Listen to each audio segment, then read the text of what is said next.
A very good morning, everyone. So, I'm Dr. Vamsi Krishna. I'm Senior Resident in General Surgery Department. I'm new joining here. Previously, I worked in Kamyani Institute of Medical Sciences as a Senior Resident. So, today we will discuss a very important topic, that is antibiotics in general surgery. The role of antibiotics in general surgery. Okay, so we'll discuss about what are the different antibiotics, classification of antibiotics, then what are the indications, prophylactic indications, therapeutic indications, and the complications and various indications. Okay, we'll start. So this is the outline of my lecture. Introduction, general principles of antibiotics, antibiotic prophylaxis, therapeutic antibiotic use, then indiscriminate use of antibiotics, toxicity, and concluding points. See, there are some important points, like the two terminologies. One is antibiotics, antimicrobials. Usually these two words can be used interchangeably, but there is some small difference. See the text. See, generally we use the term antibiotics. Antibiotics means bio means microorganisms. Here bio means microorganisms. Anti means against the microorganisms, to kill the microorganisms, right? So the basic difference between antibiotics and antimicrobial is antimicrobials are synthetic. The term antibiotics for the drugs are the extracts developed from some other microorganisms to kill other microorganisms. See the text. Antibiotics are products of various species of microorganisms. That means antibiotics are produced by some microorganisms, use it to kill the other microorganisms. That is antibiotics. Antimicrobials, this term used for mainly synthetic agents. Okay, antimicrobials are synthetic, antibiotics are natural. Right? This is some history during Pasteur, Cox postulates. I think all of you know very well than me. And important thing is, this is not a pharmacology class.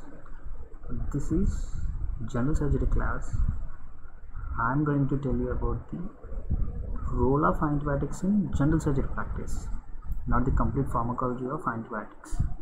Okay, and you will be knowing very well about the antibiotics than me, because I wrote my pharmacology exam in around 2010 and 11. That is 10 years back. So you must be knowing very well than me. So basically this is the classification. See, this is an overview. So many drugs are missing, but these are the common antibiotics we use in general surgery practice. Okay. First one is cell wall synthesis inhibitors. These are peptidoglycan synthesis inhibitors. Right. Examples are beta-lactam, that is penicillins, cephalosporins, and some others are vancomycin and azotracin. Some antibiotics, they inhibit the protein synthesis. Proteins synthesized from mRNA, right? mRNA, ribosomes, they will form a complex. From there, translation occurs and proteins are formed. So these antibiotics will inhibit the protein synthesis. Examples are tetracycline, aminoglycosides, macrolides. There is macrolides. Sorry for this spelling mistake. Chloramphenicol and clindamycin. Right. Next one is folate synthesis inhibitors. These are sulfomethoxazine and trimethoprim. Then DNA gyrase inhibitor is fluoroquinolones. Example ciprofloxacin, levofloxacin, nitroimidazoles, example metronidazole, and RNA polymerase inhibitor. This is one enzyme, RNA polymerase inhibitor. That is rifampicin. This is a rough basic idea about the antibiotics used in general surgical practice. Okay. So there are two modes of mechanism, right? Even this is also, bactericidal and bacteriostatic. What is the difference? Bactericidal means to kill, static means to stop. Bacteriostatic drugs, they will stop the growth of the microorganisms or bacteria. Cidal means they kill the bacteria. Okay, so bactericidal, in next slides I use the BC for bactericidal and BS for bacteriostatic. Okay, so what are the bactericidal? Penicillins, aminoglycosides, cephalosporins, metronidazole and quinolones are the bactericidal. Chloramphenicol, tetracycline, macrolide, sulfonamide, clindamycin, these are bacteriostatic drugs. Okay, so there's a, based on spectrum of activity, there are three spectrum: narrow spectrum, extended spectrum and broad spectrum antibiotics. Okay, what are the examples? Narrow means the drugs or antibiotics used to specific organisms. For example, linezolid, it is used for anti-pseudomonas. It is specific to the pseudomonas. This is narrow spectrum. What is extended spectrum? Extended spectrum means the antibiotic is used to target some group of microorganisms like gram-positive organisms, gram-negative organisms, aerobic, anaerobic. Broad spectrum means to target the different group of bacteria. Like one single antibiotic can kill gram-positive, gram-negative or anaerobes. Okay, narrow means to target a single microorganism. Extended means a group of organisms. Broad spectrum means different groups of organisms. Okay, what are the general principles? See, what is the purpose of antibiotics?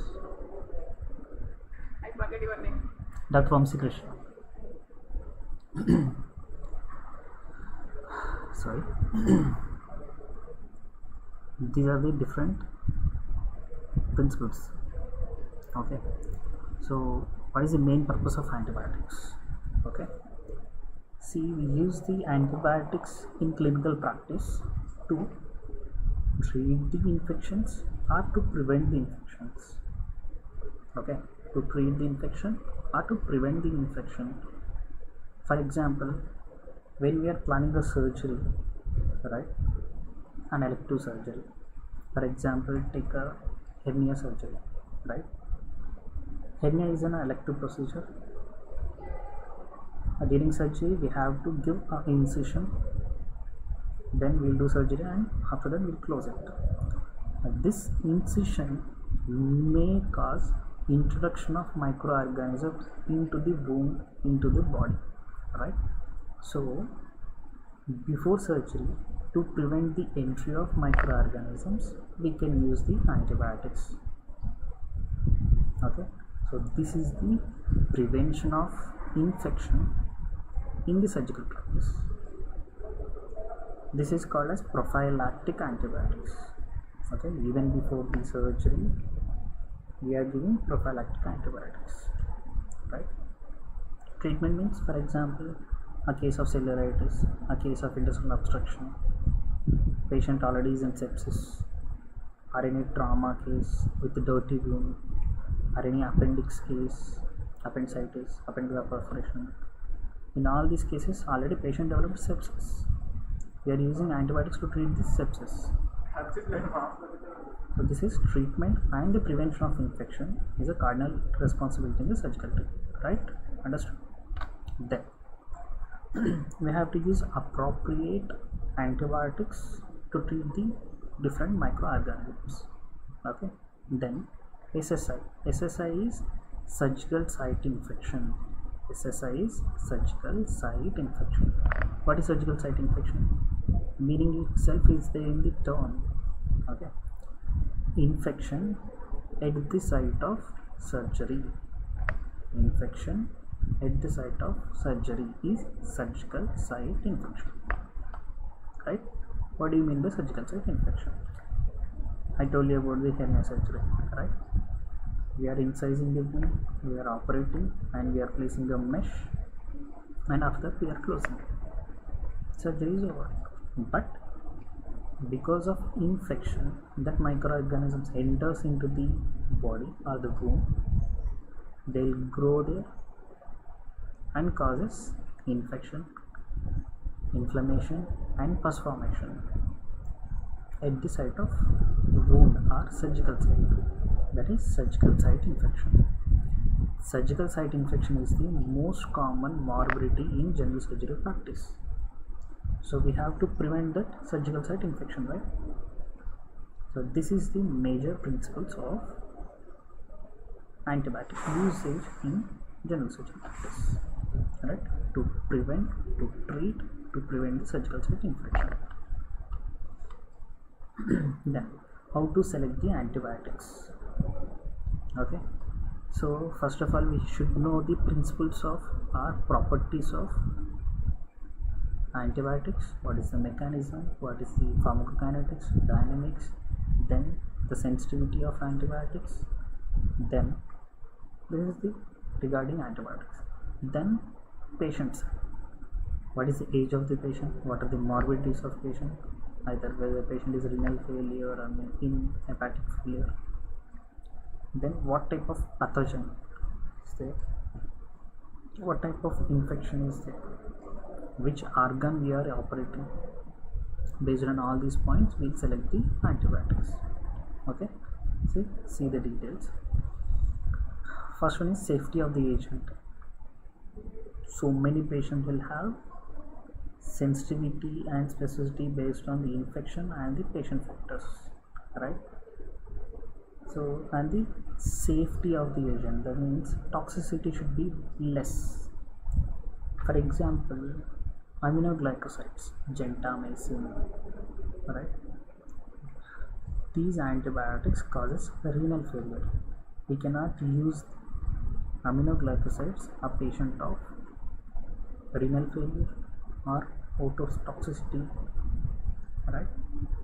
So the safety of the agent is important. Then patient factors, patient's age, pregnancy, lactation, systemic illness.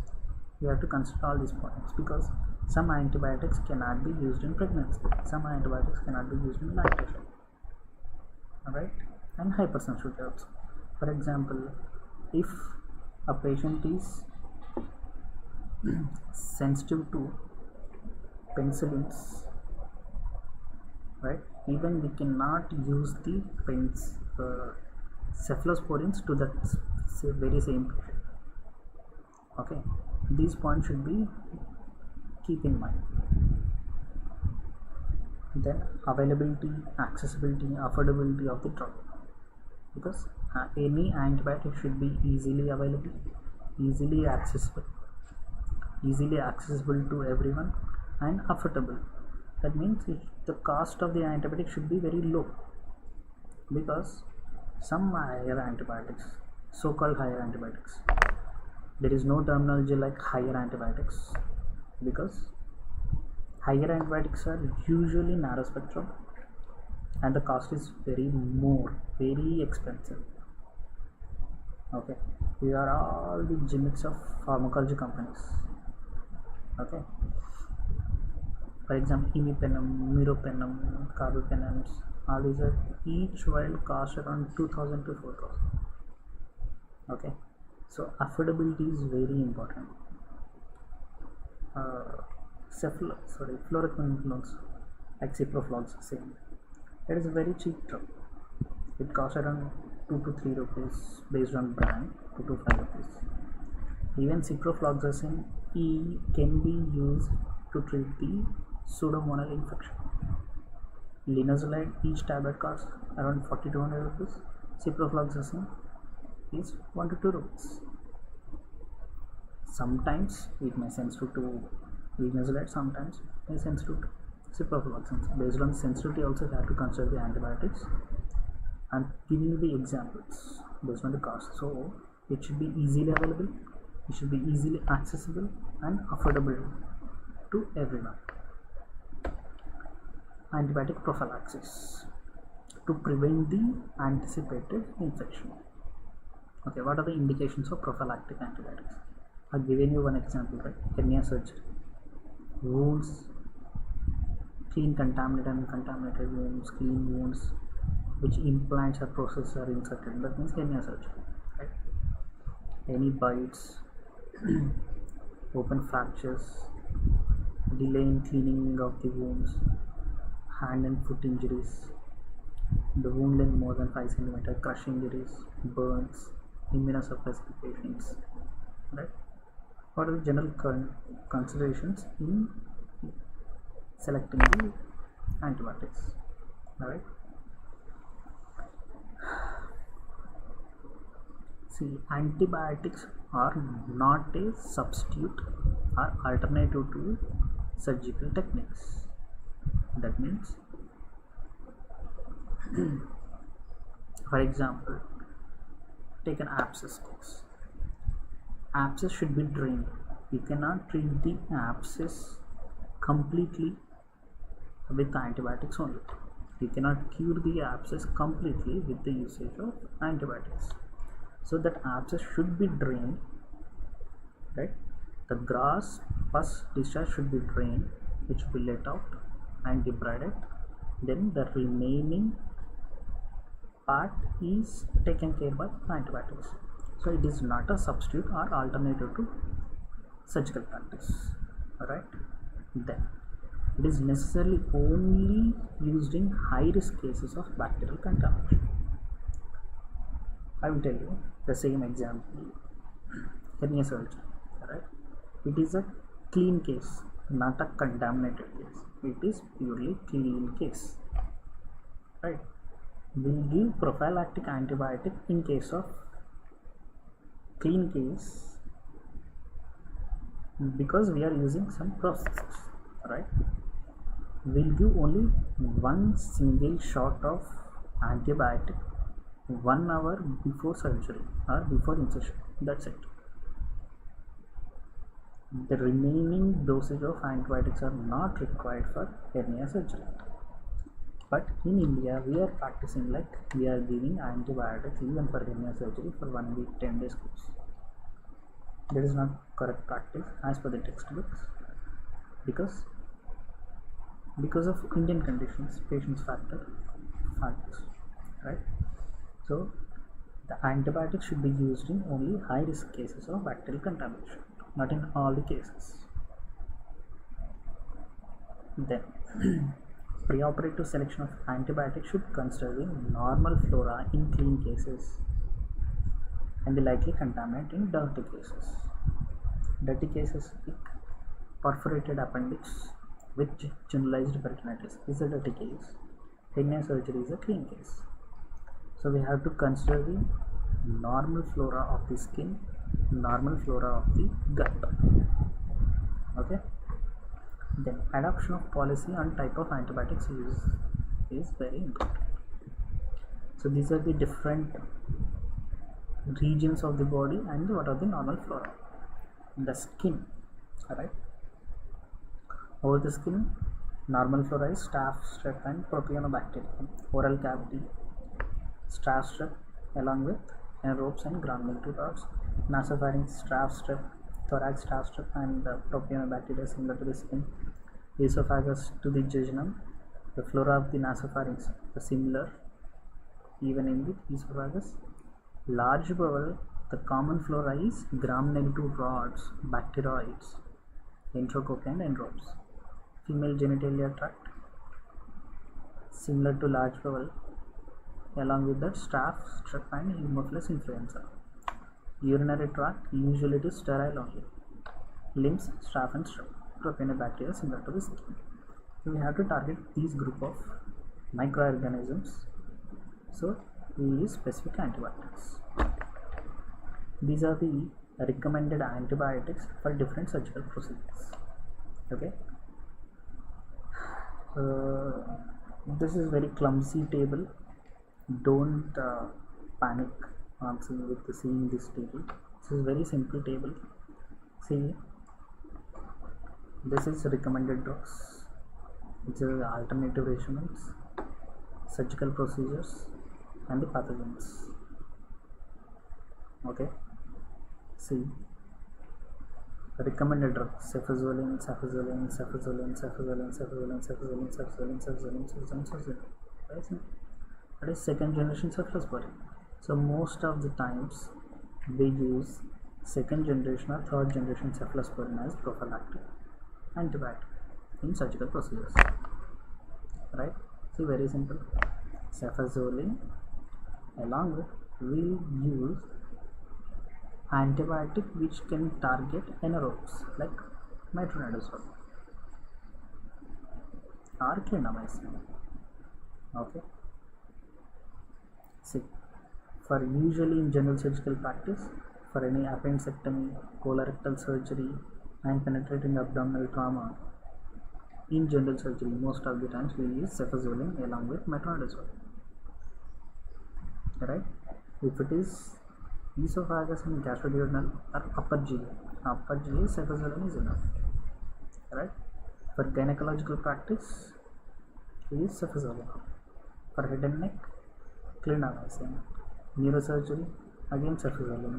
Orthopedic, cefazolin with gentamicin. Urological and vascular, cefazolin. And the second choice or alternative regimen is most of the times it is clindamycin along with aminoglycoside. Okay, very simple table.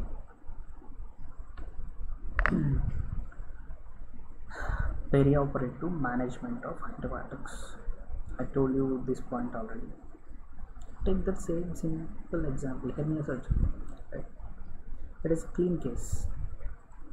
So it should be started as a pre-medication for the anesthesia. Pre-medication is given during anesthesia. Alright. Along with pre-medication, we have to give the antibiotic, single shot antibiotic even before surgery. It should be given 30 minutes to 1 hour before the surgery. Okay. This is asked by your senior surgeon and the anesthetist also, whether the antibiotic is given or not, because both the surgeon and anesthetist equally responsible for surgical site infection. Okay. This antibiotic should be intravenous because we are giving only 30 minutes before the surgery. It should reach the blood circulation, so it should be given via IV route. Okay. It should be above the MIC. Right? Then, for example, the procedure has taken longer duration, more than 2 to 3 hours, then you can use another shot of antibiotic. Okay. 24 to 40 hours is effective as administration for 7 days. And therapeutic, before going to therapeutic antibiotic usage, I will show you some tables. These are from Sabiston, directly from the Sabiston. These are very important tables. You can directly read these tables from Sabiston. Okay, this is also one congested table. See, recommendations for different complicated skin infections in general surgery practice. So I think this is better. This will be better. Okay. Non-necrotizing cellulitis. Most frequent causative agent is streptococcus. See, we have seen what are the common flora of the skin: strep and staph and propionibacterium, right? So non-necrotizing cellulitis organism is streptococcus. We'll give IV antibiotics, right? Usually cell wall synthesis inhibitors, protein synthesis inhibitors, or cell wall synthesis inhibitors we use. Penicillins and cephalosporins. Complicated skin infections. Its main organism is Staph aureus. Staph aureus is the main organism for complicated skin and soft tissue infections. Sometimes this Staph aureus may develop resistance called as methicillin resistant Staph aureus. Will give antibiotics targeting methicillin resistant Staph aureus. I will show you the antibiotics. Then necrotizing soft tissue infections. Necrotizing means necrosis of the soft tissue and the skin. How can you decide? These are the clinical features suggesting necrotizing soft tissue infection. Pain disproportionate to the physical examination. Tense and edematous limbs, bullae over the skin. Then skin ecchymosis, necrosis and cutaneous anesthesia. On lab investigations, WBC count is elevated, electrolyte imbalance will be there, urea creatinine is elevated because of necrosis of the tissue. It releases proteins and causes increased blood urea nitrogen and serum creatinine. Right? So we have to use some broad spectrum antibiotics because this is caused by polymicrobial infection. Right? This is polymicrobial. We have to target different group of microorganisms like anaerobes, aerobic gram-positive, gram-negative organisms. So the antibiotic is choice of antibiotics is imipenem, cilastatin, or meropenem, or peptaz, piperacillin with tazobactam. Okay. Diabetic foot infection is the very important and most common cause for ulcers in the general surgery practice. Right? This is also by polymicrobial. Okay.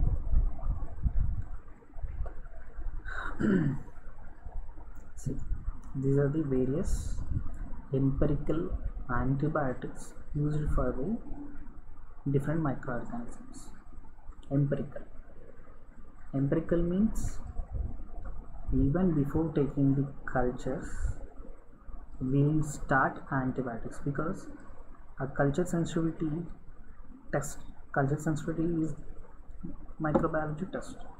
We'll isolate the microorganism from the swab. Swab means a cotton swab.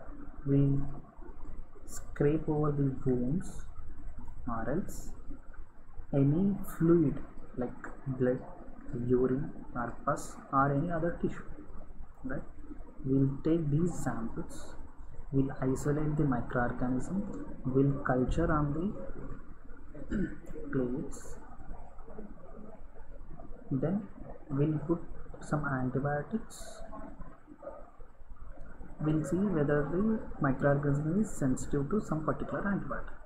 Right? All this will take some 4 to 7 days or 10 days or even 2 weeks for some microorganisms. Right? So we cannot wait until we get the culture report. We will start some empirical antibiotic to treat the condition of the patient even before the culture report. That is empirical antibiotic.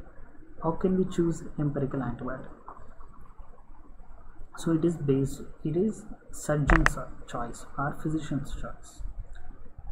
It is based on the locality of the patient because some diseases are common in some particular geographic region. Simple example, tuberculosis is common in India. Malaria in some regions it is endemic. In some areas it is typhoid, and based on the season also, in rainy season, in summer, so infections are different. So it is choice of physician or surgeon who is a treating doctor. So based on the infection, they divide the microorganisms according to these groups and will give some particular antibiotics empirically to treat the condition. Meanwhile, we'll get the culture report. Okay. And one more important term I should tell you, it is septic bundle. What do you mean by septic bundle? Septic bundle is there are 2 points.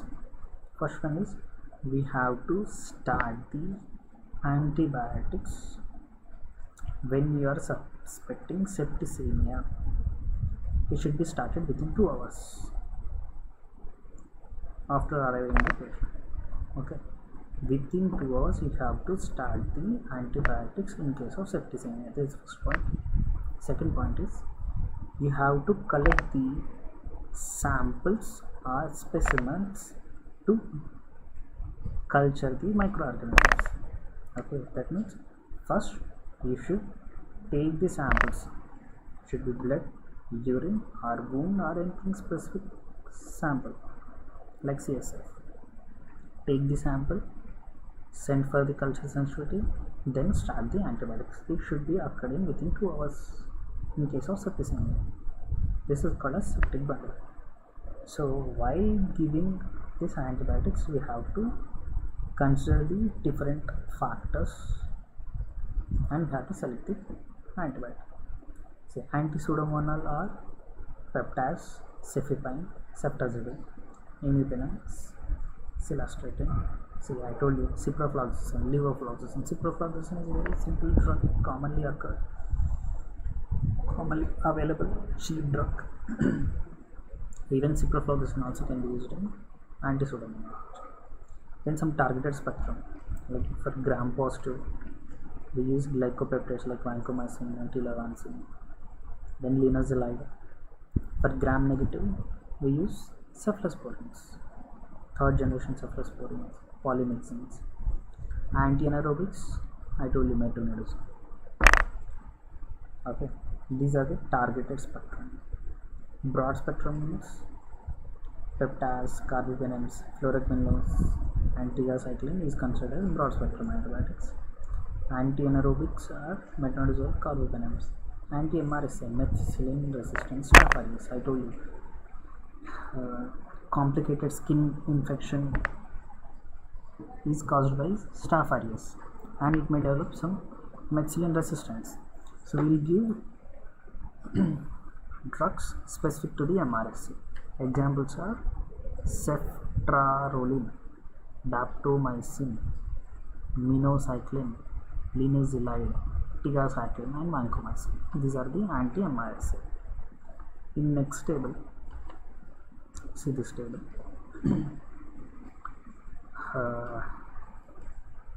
This is little higher for you, but I must tell you, just get some idea, because we are giving antibiotics to treat the infection, right? Second point, we don't know the culture report, so it will take 4 to 5 days to get the culture report. So we have to start the antibiotic based on the factors like locality, infection, organ which is infected. So based on these factors, we will use some empirical antibiotic. We'll start some antibiotic. Then the drug may develop resistance. That infection may get resistance to that particular antibiotic. So we have to change the antibiotic accordingly. Then what is the alternate drug when the resistance is developed? This is the tip. See, if initially we used fluoroquinolones, if MRSA is emerged, then alternative drug is vancomycin. Okay, this is the meaning of this table, right? We are using fluoroquinolones like ciprofloxacin. Patient developed MRSA, then we have to change the drug to the vancomycin. Okay, similarly, if we are using vancomycin, patient developed resistance to this vancomycin, then alternate is tigacycline or linezolid. VISA means vancomycin intermediate sensitive, intermediate resistant staph aureus. Vancomycin intermediate resistant staph aureus.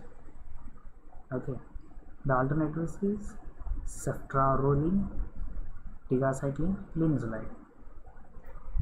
For example, we are using cephalosporin. Cephalosporin is a commonly used drug. If patient developed vancomycin resistant agents, then we have to use linezolid and daptomycin multi-drug resistant bacteria develops, then carbapenems. If we are using already carbapenems, when patient develops multi-drug resistant organisms, we have to continue the higher dose of carbapenems or polymyxin. Likewise, we have to choose the antibiotic. Okay.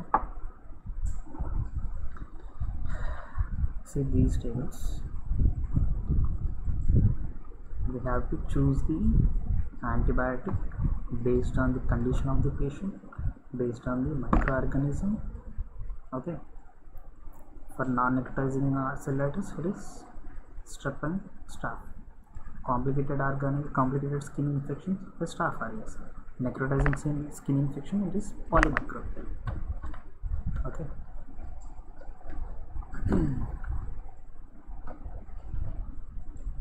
Come to our PPT. See, these are the principles. See, these are the points already I have described you. See, establish a clinical diagnosis and the need for the antibiotics based on the history and physical examination, right? Then determine the urgency of situation, because if patient is in sepsis, you have to start the antibiotic within 2 hours. I told you about the septic bundle, right? If it is elective procedure, for example in hernia surgery, you do not to give this antibiotic even before the surgery. Just we have to give antibiotic 30 minutes to 1 hour before the surgery only, right? Then obtain appropriate clinical specimens and examination culture and sensitivity. I told you about the septic bundle. You have to first take these specimens as samples, send them for culture sensitivity, and you have to start the antibiotic based on the empirical therapy and start within the 2 hours. Okay. Then remove the barrier to cure by debridement and sequestration and incision and drainage. I told you one point. It is not a antibiotics is not a substitute for surgical procedures. For any necrotizing tissue or any abscess is there, first we have to debride it. We have to drain it. So surgical procedure is not an alternative to antibiotic therapy. Okay. Then determine the most likely organisms causing infection. I told you based on the focus of infection or region of the body, then age of the patient, epidemiological features like locality of the patient, then prior culture data. I have given you one table, right? Already when the patient is on already one antibiotic and patient developed some resistance. So based on that information, you have to give you have to choose the different antibiotics. If multiple antibiotics are available, see, for single infection, if there are multiple agents we have, then how to choose? Prior antibiotic allergies. I will do one example, right? If patient develops allergy to the penicillins, we cannot use the cephalosporins also. Okay, you have to choose other group of drugs, because all these are beta lactams, same group of drugs, right? So you have to choose another group of drug. Then antibiotic penetration, you have to choose according to the penetration of the antibiotic to that particular organ. Some cephalosporins will enter into the biliary tract. Some cephalosporins cannot enter into the CSF, because if patient develops meningitis, that antibiotic should enter into the CSF, right? So based on those properties, you have to choose the antibiotic. Then potential side effects like aminoglycosides. Aminoglycosides cannot be used in renal failure patients. Medical condition of the patient, same example. Right? Then antibiotic combination can be considered to achieve the synergy zone. Example is cotrimoxazole. Cotrimoxazole is a combination of trimethoprim. So those two antibiotics are combined, we are giving, that is synergy zone. Then effectiveness, we have to assess the effectiveness of the antibiotics. I told you BC is bactericidal, BS is bacteriostatic. So based on those properties, we have to choose. Then initial therapy may need modification after culture sensitivity. I told you culture sensitivity report, it will take 3 to 4 days. So initially we'll start an empirical therapy. After that, we'll change the antibiotic after we are getting culture report. Okay.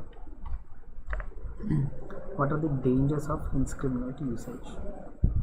Widespread sensitization of opioids. Say an example. Beta-lactam antibiotics. A same group of drugs will have sensitivity to all other drugs in the same group, like penicillins and cephalosporins. Then changes of normal flora of the body, because if we use starting one group of antibiotic, the normal flora will be inhibited. They will change the flora, so we have to target other type of antibiotic. Then masking CS infection without eradicating it, like abscess. What do you mean by masking serious infection? If patient developed abscess, small size of abscess, like breast abscess or something, any other deep locations, patient develops sepsis, patient comes with the fever, we will start an antibiotic. That microorganisms are killed, but that abscess cannot be cured. Let that abscess develop a capsule around it. It remains persistently for longer duration. So that abscess cavity is masked by the usage of antibiotics. This situation called as antibioma. Okay. Then direct toxicities, development of drug resistance. I've given you some examples. Alteration of individual and hospital bacterial ecology. What do you mean by this statement? See, hospital acquired infections, community acquired infections, hospital acquired infections. If patient is admitted, got surgery, then he stays for 1 to 10 days in the hospital, in the wards. They develop the infection from the hospital personnel, hospital environment. So we have to select the antibiotic based on the infections caused by hospital personalities or hospital environments. Commonly Klebsiella, Enterobacteriaceae, these are the commonly hospital acquired infections. Then possibility of antagonism, higher cost. I told you example like carbapenem, imipenem, cost is very high. Then false sense of security. These are the toxicities of drugs. Penicillins cause allergic reactions. Cephalosporins, thrombophlebitis is the most common complication. Like we have to give this through the intravenous route. We'll put IV catheter to the patient. So along with that IV catheter, patient develops thrombophlebitis. Then aminoglycosides, nephrotoxicity, ototoxicity. For erythromycins, it is GI irritation. Clindamycin diarrhea is the most common complication for clindamycin. Levofloxacin, headache, dizziness. Conclusion: there are ongoing developments in the antibiotics. There are ongoing principles changing the principles of antibiotics usage. Every hospital will have its own strategies for antibiotics.